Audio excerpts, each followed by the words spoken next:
فإذا أردت أن تكون سلفيا حقا فعليك أن تدرس مذهب السلف بإتقان وتعرفه ببصيرة ثم تعمل به من غير غلو ومن غير تساهل. بسم الله الرحمن الرحيم.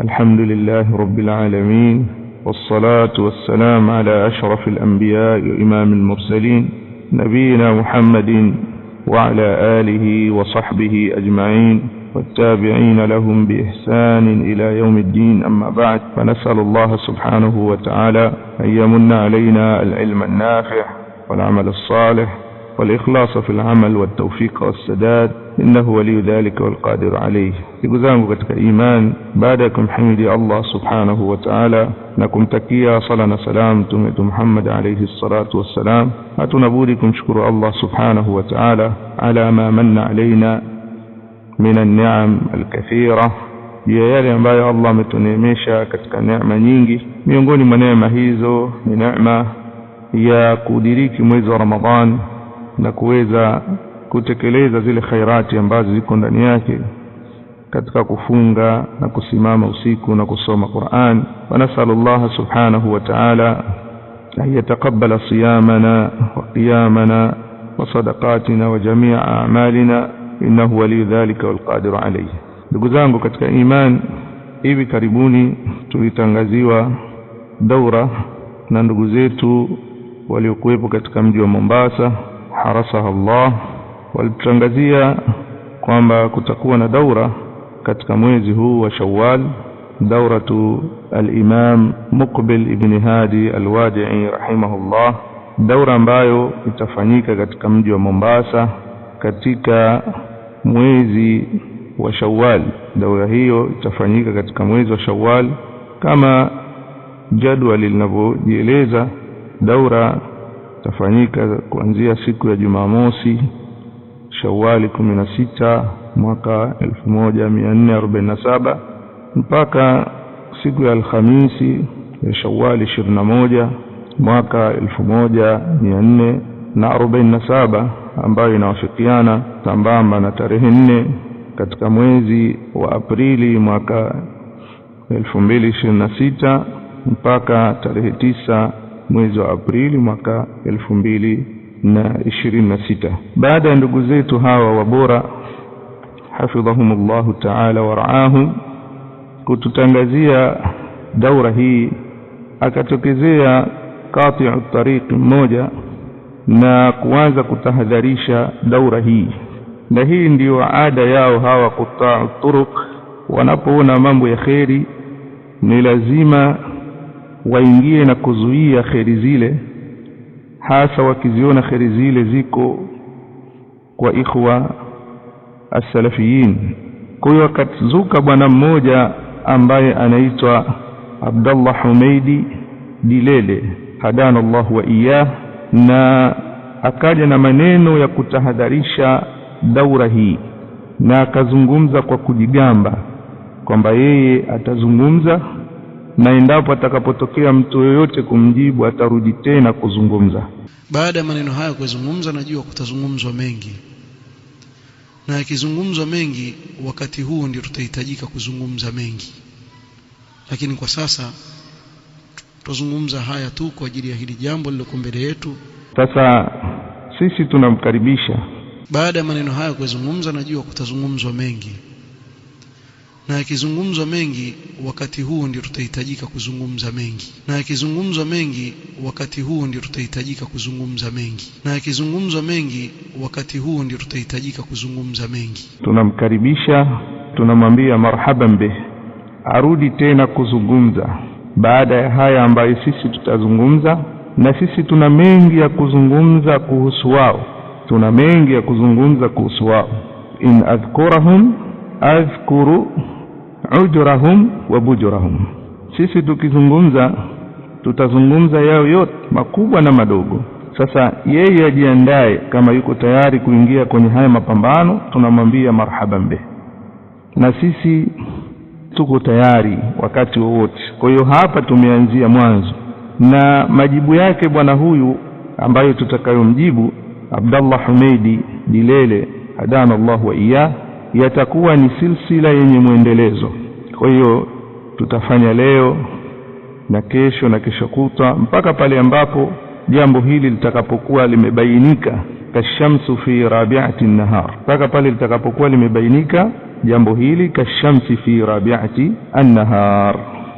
Ndugu zangu katika imani, huyu bwana amekuja na madai, na sisi biidhnillah subhanahu wa ta'ala tutayajibu madai yake yote ambayo amekuja nayo na shubuhati zake na maneno yake yote ambayo mengi yake na talbisat ndani yake. Na haya madai yake sisi tumeyaweka katika nukta, na leo tutazungumzia nukta ya kwanza katika haya madai yake aliyokuja nayo. Dai lake la kwanza, ametutuhumu sisi kwamba tunapokea watu wa bid'a, kwa maana hii daura ambayo itakayofanywa na Sheikh al-Faqih Abi Abdullah Bashar al-Adani hafidhahullah ta'ala wa ra'ah, yeye aona kwamba ni katika watu wa bid'a, na akiambiwa thibitishe madai hayo hawezi kuthibitisha. Wallahi nakwambieni hawezi kuthibitisha madai hayo kwamba Sheikh Bashar al-Adani hafidhahullah ta'ala kuwa ni katika mtu wa bid'a. Kwa hiyo akasema kwamba katika madai yake kwamba aliwataka vijana wasihudhurie katika daura hiyo, na sababu yake kusema kwamba eti kwetu sisi huwa wanashukia watu wa bid'a kwetu, na akasema kwamba mtu yoyote ambaye anashukia kwa mtu wa bid'a na yeye anakuwa ni mtu wa bid'a mfano wake. Maneno haya ameyasema, kisha akaleta athar ambayo imo ndani ya al-Ibana al-Kubra يا الإمام ابن بطة رحمه الله. قال أبو حاتم رحمه الله تعالى: وقدم موسى بن عقبة الصوري بغداد. alikuja Musa ibn Uqba as-Suri katika mji wa Baghdad. Fadhukira li Ahmad ibn Hanbal, katajiwa Ahmad ibn Hanbal kuwa fulani amekuja. Ni kama aulizwa wasemaje, ni katika watu wa sunna ili watu wachukue ilmu kwake au la. فقال: انظروا على من ينزل وإلى من يأوي. mtizameni ashukia kwa nani, bimaana kiwa ameshukia katika sehemu ya watu, ameshukia kwa watu ahli sunna katika watu wa sunna, lakini kama ameshukia kwa watu wa bid'a huyo si katika watu wa sunna. Ameshukia kwa nani, aingia pamoja na nani huyo? Na akasema kwamba mtu yoyote ambaye anashukia kwa mtu wa bid'a na yeye anakuwa ni mtu wa bid'a mfano wake. Maneno haya ameyasema, kisha akaleta athar ambayo imo ndani ya al-Ibana al-Kubra ya al-Imam Ibn Battah rahimahullah. Akasema: qala Abu Hatim wa qadima Musa ibn Uqba as-Suri Baghdad. Abu Hatim anasema rahimahullah ta'ala, na alifika Musa ibn Uqba as-Suri katika mji wa Baghdad. Fadhukira li Ahmad ibn Hanbal rahimahullah, jambo hilo likatajwa kwa al-Imam Ahmad ibn Hanbal rahimahullah kwamba huyu bwana Musa ibn Uqba as-Suri amefika katika mji wa Baghdad. Likatajwa jambo hilo kwa al-Imam Ahmad ibn Hanbal. Faqala, akasema al-Imam Ahmad ibn Hanbal: undhuru ala man nazal wa ila man yawi. Nyinyi angalieni huyu bwana ameteremka kwa nani na amekwenda kwa nani. Kwa hiyo ikiwa mtu atateremka na kushukia kwa watu wa bid'a na kwenda kwa watu wa bid'a, atakuwa na yeye ni mtu wa bid'a mfano wake. Sasa hapa anamtuhumu imma al-Sheikh Abu Abdullah Bashar al-Adani hafidhahullah kuwa ni mtu wa bid'a, na kwa vile anashukia kwetu sisi, na sisi tutakuwa ni watu wa bid'a. Kwanza tunamtaka dilele hadana Allah wa iyah athibitishe kwamba Sheikh Bashar ni mtu wa bid'a, athibitishe kwa adilla za kisheria, kwa sababu hakuna mwanachuoni yoyote katika wanachuoni wa Ahlus Sunna wal Jamaa aliyombidaisha al-Sheikh Bashar al-Adani hafidhahullah ta'ala. Lakini hapa sisi tuna maswali lukuki ambayo tunataka kumuuliza bwana Dilele hadana Allah wa iyah kuhusiana na athari hii ambayo ameleta katika maneno haya al-Imam Abu Hatim, katika kama alivyonukuliwa na al-Imam Ibn Battah rahimahullah katika al-Ibana kwamba alipoulizwa al-Imam Ahmad kuhusiana na ujio wa Musa ibn Uqba as-Suri katika mji wa Baghdad, akasema undhuru ala man nazal wa ila man yawi, angalieni huyu bwana ameteremka kwa nani na amekwenda kwa nani. Sasa tukichukua maneno haya ya al-Imam Ahmad rahimahullah na tukayafanyia tatbiq, basi tutawakuta kwamba wao ndio wanaingia kwenye haya maneno mara nyingi kuliko vile ambavyo anatutuhumu sisi. Tuchukue maneno haya ya al-Imam Ahmad, undhuru ala man nazal wa ila man yawi, angalieni ameteremka kwa nani na amekwenda kwa nani. Mnakumbuka nyinyi, na nafikiri hili analikumbuka pia Abdullah Dilele hadana Allah wa iyah, kwamba nyinyi mlifanya daura katika wilaya ya Pangani mkoani Tanga katika msikiti wa Masufi katika mji wa Pangani, na daura ile ilifunguliwa na shekhe mkuu wa BAKWATA wilaya ya Pangani, na hili Abdullah Dilele analijua fika. Sasa tunawauliza katika maneno haya ya al-Imam Ahmad rahimahullahu ta'ala, undhuru ala man nazal wa ila man yawi, ni nani anaingia? Nyinyi mmeteremka kwa Masufi na mfunguzi wa daura yenu alikuwa ni shekhe wa wilaya ya Pangani, shekhe wa BAKWATA Sufi. Sasa tunakuuliza Abdullah Dilele, na nyinyi mtakuwa na hukumu gani? Je, na nyinyi tuwape hukumu kwamba nyinyi ni Masufi, ni watu wa bid'a kwa sababu mmeteremkia kwenye msikiti wa watu wa bid'a? Lakini pia halitoshi hilo, huko Pangani nyinyi mnaye shekhe wenu Mbwana Abdi, yani ashindwa daura kuifungua yeye, lazima mkatafute shekhe wa BAKWATA, shekhe wa kisufi wa BAKWATA.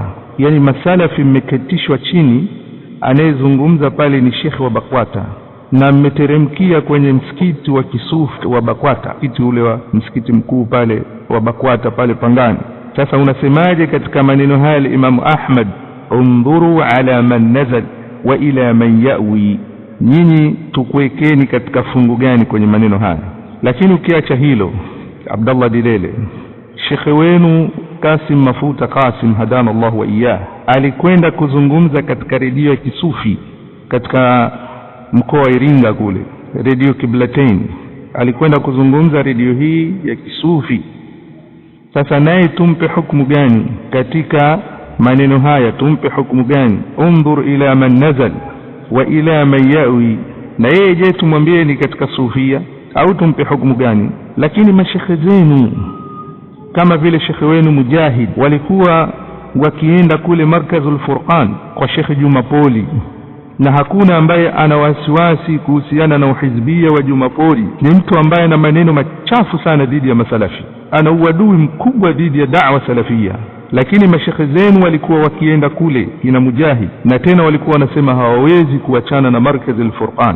Sasa tuwaeke katika fungu gani kwenye maneno haya ya Imam Ahmad, undhuru ila man nazal wa ila man yawi? Lakini ikiwa hayo yote hayatoshi, bwana Dilele, shekhe wenu Kasim Mafuta hadana Allah wa iyah ana musharaka wa wazi na baadhi ya mahizbi hapo Tanga. Sisi tunafahamu na wewe pia unafahamu, na wanafunzi waliokuwa Pongwe wanafahamu kwamba ana musharaka mkubwa na Sheikh Simba, na Sheikh Simba alikuwa akimpa vipindi katika daura zinazofanyika hapo Pongwe akisomesha katika faraid. Sasa haya pia unasemaje bwana Dilele? Na sie tuwatolee hukumu kupitia maneno ya Imam Ahmad, undhuru ila man nazal wa ila man yawi. Lakini ikiwa hayo yote hayatoshi, ni yale ambayo yamedhihiri hivi karibuni kwa mashekhe zao walikuweko hapa Zanzibar, na samahani mimi nitawataja kwa majina kwa sababu hawa mashekhe wameonekana na ulimwengu mzima, kwa sababu kamera zilikuwa zikiwamurika. Katika mashekhe zao hapa Zanzibar, Sheikh Hamad Nasr, kadhalika Sheikh Chichi, hawa wana musharaka wa wazi na baadhi ya masufi, na wanashirikiana nao katika maadhimisho na katika sherehe mbalimbali za kibid'a ambazo wanawachuoni wamezitahadharisha. Mwaka jana hawa mashekhe wawili niliowataja walishiriki katika maadhimisho ya sherehe za mwaka mpya wa Kiislamu ambazo ziliandaliwa na ofisi ya Mufti Zanzibar, wakiwa pamoja na masufi, wakiwa pamoja na mahizbi, wakiwa pamoja na waganga wa kienyeji, bali walikuwa wamepokea wana dhikri ya watu wa Kadiria, wana dhikri ile dhikri ya kukohoa, na mashekhi wa kisalafi wako hapo. Hatujamsikia Abdallah Dilele kukemea hilo, wala hatujawasikia wale mashekhe kutaraja katika hili kosa ambalo wamelifanya. Bila shaka wanaona kwamba kile walichokifanya ni sawa sawa. Sasa ikiwa na musharaka na wanashukia kwa masufi na wanashirikiana nao katika maadhimisho ya kusherekea mwaka mpya wa Kiislamu, mwaka mpya wa Kiislamu hauna tofauti na sherehe za ihtifal bil Maulid an-Nabawi, na hayo wanayataja ahlul ilm, kina Sheikh Ibn Baz, kina Sheikh Ibn Uthaymeen, kina Sheikh Al-Fawzan rahimahullahu ta'ala amwatahum wa ahyahum. Hayo wameyataja wazi kwamba haifai kusherekea, lakini pia wanasherekea wakiwa wameambatana pamoja na masufi, pamoja na mahizbi, kuna mpaka washirikina. Sasa tuwaeke katika fungu gani? Mbona wewe Abdallah Dilele unapokuja hapa Zanzibar ndio unashirikiana na mashekhe hawa ambao huku wao wana mafungamano makubwa na masufi, na wewe hilo unalijua? Undhuru ila man nazal wa ila man yawi. Sasa nyinyi tuwaeke katika haya kwenye fungu gani? Lakini ikiwa hilo pia halitoshi, katika markazi yao ile ya pale Dar es Salaam, markazi ya Umar ibn al-Khattab pale Jangwani pale, wale wanashirikiana na taasisi ya kihizbi inayoitwa JAI, na hili jambo mpaka leo wanashirikiana nao. Na walipokosolewa na baadhi ya ndugu zao kina Akidu na kina yule Shafi, walivyowakosoa kwamba sio sawa kushirikiana na hawa kwa sababu hawa ni watu wa makongamano, wanafanya makongamano. Kiwa Morogoro kuna watu wa bid'a wanafanya makongamano na mahizbi mbalimbali, wakifanya makongamano yao wanawaalika mahizbi, hata kama taasisi ya kijamii, lakini ni taasisi ambayo ina mashirikiano ya wazi na mahizbi. Sasa walipokosolewa kubwa wakakimbilia katika mukataa, kuwakata ndugu zao. Sasa huu musharaka wenu vipi? Kwa tukichukua maneno haya al-Imamu Ahmad, undhuru ila man nazal wa ila man yawi, nyinyi mnatokaje? Bali mpaka hivi majuzi kuna mashekhe zao hapa Zanzibar walikuwa wanafanya makongamano na masufi na wakapiga picha za pamoja na masufi, tena wale masufi ambao wana uadui na da'wa salafia, na mapicha yao yapo, wamepiga picha za pamoja za kumbukumbu baada ya kumaliza makongamano. Picha zao zipo na wana musharaka wa wazi na watu hawa. Sasa unaposema kwamba undhuru ila man yanzil wa ila man yawi, je, hili kwenu nyinyi vipi? Au athari hii haitabikishiki katika upande wenu? Lakini pia Abdallah Dilele hadana Allah wa iyah, katika madai yake anasema kwamba hawa jamaa, yani akikutukusudia sisi na ikhwa walikuwepo Mombasa, kwamba hawatahadharishi watu wa bid'a. Na wewe angalia hali ya hawa watu tunaowazungumza hapa Mombasa, utawakuta ni wangapi katika hizbiyun wako pamoja na wao, au mshawasikia wakitahadharisha kutoka na hizbiyin? Utaona sababu hii manhaji yao ni manhaji mseto, alafu wajificha chini ya da'wa salafia. Na si hapa tu, ndivyo walivyo mpaka kule Yemen, na ndivyo mashaikh al-Yemen wanazungumza kuhusu hao watu. Yani sisi katika manhaji yetu hatuwatahadharishi watu wa bid'a. Haya maneno anatutuhumu sisi Abdallah Dilele hadana Allahu iyah. Sasa sisi tunamwambia Dilele, hivi Dilele, wewe unataka tuwatahadharishe watu wa bid'a vipi? Yani unataka tuwatahadharishe vile unavyotaka wewe au vipi? Kwa sababu sisi katika durusi zetu tunaposomesha durusi mbalimbali tunatahadharisha makundi ya bid'a kama vile Mu'tazila, Jahmiya, Murji'a, Rafidha. Hakuna mtu yoyote ambaye anasomesha darasa ya aqida asitahadharishe makundi haya, na hawa ndio katika watu wa bid'a. Tunatahadharisha masufi mara ngapi? Bali tunatahadharisha mpaka watu wa bid'a mmoja mmoja. Watu wangapi tukutajie sisi tuwatahadharisha? Lakini anapotaka yeye Dilele kwamba sisi tuwatahadharishe watu kwa kushambuliana nao kwa matusi, kama vile anavyofanya yeye, kuwakejeli na kuwatweza, na hii si katika manhaju salafi. Manhaju salafi ni kumradi mtu katika lile kosa lake pasi na kumtweza, ili upate kumrejesha katika haki, kwa sababu haki ni nzito, haki ni ngumu mtu kuikubali. Sasa pale unapokuwa unatumia maneno makali, unatumia maneno ya matusi, baada ya yule mtu kumvuta katika haki unamkimbiza. Sasa kama unakusudia kwa uslubu huo ambao unautaka wewe Dilele, sisi hatufanyi uslubu huo katika rududi zetu. Sisi tunapomradi mtu tunamradi kwa insaf, wala hatumtwezi wala hatumtukani, bali lengo letu katika radi ni kumrejesha yeye katika haki na sio kumkimbiza. Kwa hiyo kama lengo lako unataka sisi tuwatukane watu na tuwatweze watu kama unavyofanya wewe Abdallah Dilele, sisi hilo hatulifanyi. Na hata kama utatuhesabu kwamba sisi hatuwatahadharishi watu wa bid'a katika namna hiyo, naam, hatuwatahadharishi watu wa bid'a, lakini kuwatahadharisha kwa insaf, kwa kutaja, kubainisha makosa yao na kutaka kuwarudisha katika haki kwa idhni ya Allah subhanahu wa ta'ala, sisi hivyo tufanya mara nyingi. Na wakati mwingine kumradi mtu si lazima kumtaja kwa jina lake, isipokuwa pale ambapo haja itakapopelekea hivyo. Lakini wakati mwingine unazungumza kwa ishara, lakini wakati mwingine unazungumza kwa umum. Ikiwa atasikia yule mtu na lile kosa lake akalifahamu kwamba hili kosa nimekosea mimi na mimi ndio nimekusudiwa hapa, akarudi nyuma, hiyo pia ni kheri. Kwa sio kila rudud kutaja mtu mmoja mmoja kwa aini yake. Sasa ikiwa sisi hatuwatahadharishi watu wa bid'a, basi sisi hatuna da'wa, tunasomesha nini? Kwa hivi vitabu vya tauhidi, aqida, tunaposomesha na kutahadharisha haya makundi, hivi kweli ndio hatuwatahadharishi watu wa bid'a au natakaje Abdallah Dilele? Lakini nukta ya tatu ameleta maneno ya Sheikh Ubayd al-Jabiri rahimahullahu ta'ala. Huyu bwana anayejulikana kama Muhammad ibn Abdullah al-Imam, wanawavyoni wasemaje? Naomba tumsikilize Sheikh Ubayd al-Jabiri rahimahullahu ta'ala, ambaye ni katika wanawavyoni wakubwa duniani, katika wanawavyoni wa hii da'wa as-salafiyya al-mubaraka.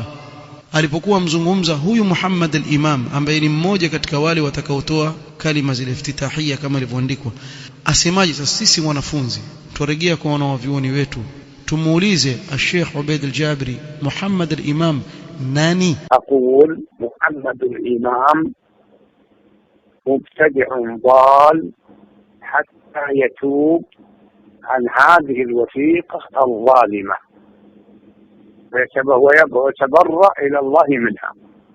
Kwa Sheikh Ubayd al-Jabiri yasema Muhammad al-Imam mubtadi'un dhal, ni jitu la bid'a potofu.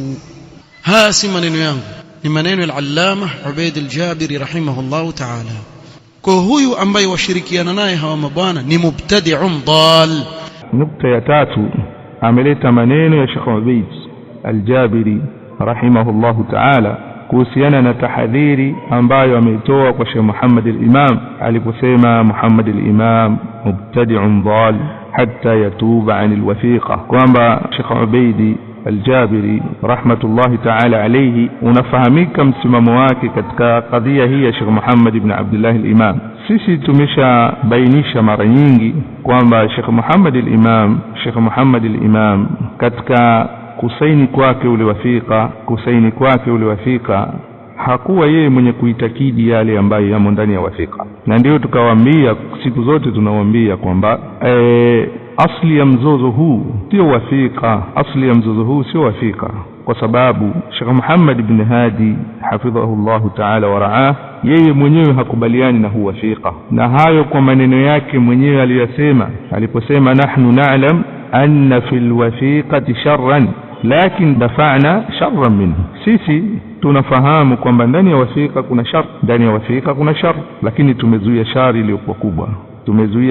iliyokuwa kubwa kuliko huu wathiqa. Sasa kuhusiana na jambo hili la wathiqa, mada yake ni pana, na tumeshamradi si mara moja wala mara mbili Abdallah Dilele kuhusiana na kadhia hii, lakini anajibarauza na kujitoa ufahamu, anarejea tena yale ambayo tumemradi. Lakini biidhnillah subhana, hili jambo nimeliweka pending, sitaki kulizungumza hivi sasa, lakini insha Allah katika majalisi ambazo zitakazokuwa zinafuata tutakuja kulizungumzia hili jambo la wathiqa na namna wanawachuoni walivyolizungumza na namna wanawachuoni walivyokhtilafiana na zipi mawaqif za ahlul ilmi kuhusiana na jambo hili. Sasa yeye alipokuwa analizungumza jambo hili anasema kwamba yeye ana mengi kuhusu wathiqa. Sema yote, kwani nani wamtisha? Kwamba wewe una mengi, nani wamtisha? Sisi jambo hili tunalijua kuliko vile ambavyo unavyolifahamu wewe. Hili jambo tunalijua vizuri, na biidhnillah subhanahu wa ta'ala wa tawfiqi tutakuja kulibainisha katika majalisi ambazo zitakazokuwa zinaendelea. Manake yeye amezungumza akasema nataka nizungumze jambo moja tu katika yale ambayo yamo ndani ya wathiqa, kwamba anasema dinuna wahid, dini yetu sisi ni moja. Akasema je, sisi ahlus sunna wal jamaa kweli dini yetu ni moja na mashia? Mimi nataka nimuulize Dilele, kwani Dilele wewe unasemaje kuhusiana na sahaba Ammar ibn Yasir radiyallahu anhu pale alipolazimishwa na Makuraish kwamba amkufuru Allah na aikatae dini ya Mtume Muhammad alayhi salatu wassalam? Akafanya hivyo Ammar ibn Yasir kwa sababu ya kuepuka mateso ya Makuraish. Je, Ammar ibn Yasir alikuwa ni kafir kwa sababu alimkufuru Allah subhanahu wa ta'ala? Lakini pia unasemaje kuhusu yule bwana aliyemtaja Mtume alayhi salatu wassalam akiwa na mnyama wake fi ardhi falatin, mnyama wake yule akamkimbia, akawa amekata tamaa, amekaa chini ya mti anasubiri mauti, lakini aliporejea mnyama wake maneno gani alisema? Allahumma anta abdi wa ana rabbuk, ewe Allah wewe ni mja wangu na mimi ni Mola wako. Ni maneno ya kufuru. Na Mtume alayhi salatu wasalam anasema akhta min shiddati alfarh, alikosea kutokana na wingi wa furaha aliyokuwa nayo, furaha ile ya kurejea kwa mnyama wake. Sasa mambo hayapimwi hivyo ambavyo mnayapima nyinyi. Hawa jamaa hawawezi kuchanganua mambo, hawawezi kuchanganua baina ya halu as-silmi wal-amn wa halu al-khawf, hawawezi kuchanganua baina ya hali ya usalama na amani na hali ya hofu. Hali hii au kusaini huku mkataba huu na mashia Sheikh Muhammad ibn Abdullah al-Imam kumetokezea muda gani? Kumetokezea baada ya mashia kuwa na nguvu na kuiangusha Damaj, na hatua ya pili ikawa wanataka kuiangusha Maabara, na wakiwa tayari wanasaitara ya miji iliyokuwa pembezoni mwa Maabara. Kwa nini mlitaka Sheikh Muhammad ibn Abdullah al-Imam afanyeje? Lakini hawa pia kina Dilele huwa maneno ya Sheikh Ubaidi wanayachukua ikiwa jambo liko dhidi ya Sheikh Muhammad ibn Abdullah al-Imam tu, kwa sababu sisi tunaona pia Sheikh Ubaid ibn Abdullah al-Jabiri rahimahullahu ta'ala pia alimtahadharisha Hani ibn Burayk, lakini mpaka hivi ninavyozungumza sasa mashekhe zao wanamtetea Hani ibn Burayk. Wakiulizwa wanasema huyo haifai kumzungumza kwa sababu rajulud dawla. Hani ibn Burayk ni kiongozi wa Majlisul Intiqali al-Junubi, ni mtu ambaye khariji Marik, chama chake kinapambana na serikali ya Yaman, alafu mnasema rajulud dawla. Wala hamkuyakubali maneno ya Sheikh Ubaidi katika tahadhiri yake ya kumtahadharisha Hani ibn Burayk. Mpaka leo mashekhe zao kina Abdul Ilahi al-Juhani, kina Arafat al-Muhammadi, kina Abbas al-Jawna, kina Salah Kuntushi, kina Muniru Saadi, mpaka hivi leo wanamtetea Hani ibn Burayk. Mpaka muda huu ambao tunaozungumza wanamtetea mtu ambaye ni khariji Marif. Na pia sasa hivi wamekuwa na magomvi mashekhe zao, wanagombana. Ali al-Hudhaifi, Fawaz al-Madkhali na Nizar Hashim al-Sudani, hawa wote hawakubaliani na Hani ibn Burayk, na hivi sasa wamekuwa na ugomvi mkubwa kwa sababu hakuna yule ambaye hafahamu ukhawariji wa Hani ibn Burayk na jaraimu ambazo wanazozifanya dhidi ya serikali ya Yaman. Hakuna ambaye hafahamu hilo, lakini mpaka hii leo mashekhe zao wanamtetea Hani ibn Burayk, mpaka wamefika mahali wamegawika pande mbili. Tunamuuliza huyu Abdullah Dilele, wewe katika kadhia Hani uko upande gani? Uko upande wa hao masaafi kawenzio wa Aden pamoja na kina Abdul Ilahi na Arafat, au kwa upande wa kina Ali al-Hudhaifi na kina Nizar Hashim al-Sudani? Kwa hiyo ukirudi tena utujibu katika hii kadhia pia uko upande gani? Kwa hiyo katika watu ambao wanawatetea watu wa bid'a, mmoja wapo ni nyinyi na mashekhe zenu, mkiwa mnamtetea Hani ibn Burayk mpaka dakika hii, pamoja na ukhawariji na jaraimu ambazo wanazifanya dhidi ya serikali ya Yaman. Lakini nukta nyingine, nafikiri hii ni nukta ya 4, huyu bwana amesema kwamba Sheikh Muhammad ibn Abdullah al-Imam amekwenda kuandika mkataba na mashia, wakati jambo la mikataba linawahusu viongozi. Kwani yeye kiongozi? hadha jahil liwad'i hali al-Yaman. Huyu bwana hafahamu chochote kuhusiana na hali na wad'a uliokuwepo katika nchi ya Yaman, katika nchi ya Yaman. Abdullah Dilele, hebu ihurumie nafsi yako. Unataka kuzungumza mambo ya Yaman muda wa kwamba hujui yale ambayo yanajiri katika nchi ya Yaman. Ni bora ungekuwa unauliza hali za Yaman zikoje, na kwa nini mashia waliupeleka huu wasiqa kwa Sheikh Muhammad al-Imam, na kwa nini wasiupeleke ule wasiqa kwa serikali? Kwa nini? Na yeye sio mtawala, yeye sio waliul amri, kwa nini wampeleke yeye? Kwa nini wasainiane na yeye mkataba? Hili unajiuliza wewe Dilele. Lakini kama wasiqa au huu mkataba unawahusu watawala tu, mimi nakuuliza wewe Dilele, kwa nini Sheikh Muqbil ibn Hadi al-Wadi'i rahimahullahu ta'ala alitiliana saini katika wasiqa uliokuwepo baina yake yeye na mashia wa Zaidia kule Damaj? Au hili hulijui? Au Sheikh Muqbil alikuwa waliul amri katika wakati ule? Alifanya wasiqa Sheikh Muqbil rahimahullahu ta'ala, alifanya wasiqa pamoja na mashia wa Zaidia, na wasiqa huo upo umeandikwa. Au alikuwa waliul amri? Sasa mbona unaongea mambo ya ujinga? Mbona unaongea mambo ya ujinga? Mbona unaongea mambo ya ujinga, mambo yasiyoeleweka? Mimi nawashangaa watu wa hapo msikitini kwako Aisha. Idha kana hadha nurukum fa kaifa dhalamu, ikiwa hii ndio nuru yenu mnaitegemea katika kuongoza njia, giza lenu linakuwaje nyinyi? Allahu musta'an. Ila naishi katika hii majlis ya kwanza, acha tuishie hapa na tutakuja kuendelea biidhnillah subhanahu wa ta'ala katika kadhia ya mashekhi wawili juu ya kumtahadharisha Sheikh Muhammad ibn Abdullah al-Imam ambaye Sheikh Ubayd ibn Abdullah al-Jabir rahimahullah na Sheikh Rabi' ibn Hadi al-Madkhali rahimahullah ta'ala. Lakini katika kadhia hii kuna mashekhi wengi sana wametoa ijtihada zao kuhusiana na kadhia ya Sheikh Muhammad ibn Abdullah al-Imam, lakini wao kwa sababu ya taassub na taklidul a'ma waliokuwa nayo, wao wakashikamana na mashekhi wawili tu. Yani katika dunia nzima wao hawapituki zaidi ya mashekhi wawili. Wamekaa kama vile mashia, mashia wao hawapituki zaidi ya mashekhi zao, au wakiwa na mashekhi zao wawili ndo huyo. Lakini sisi walillahi alhamdu ahlu sunna wal jamaa tuna mashekhe wengi sana, Allah ametujalia, lakini wao wamefungamana na mashekhe wawili tu. Sasa haya biidhnillah subhanahu wa ta'ala tutakuja kuyaeleza katika majlisi zitakazofuata. Waliyawm naqifu huna, wafaqa Allahu aljami' lima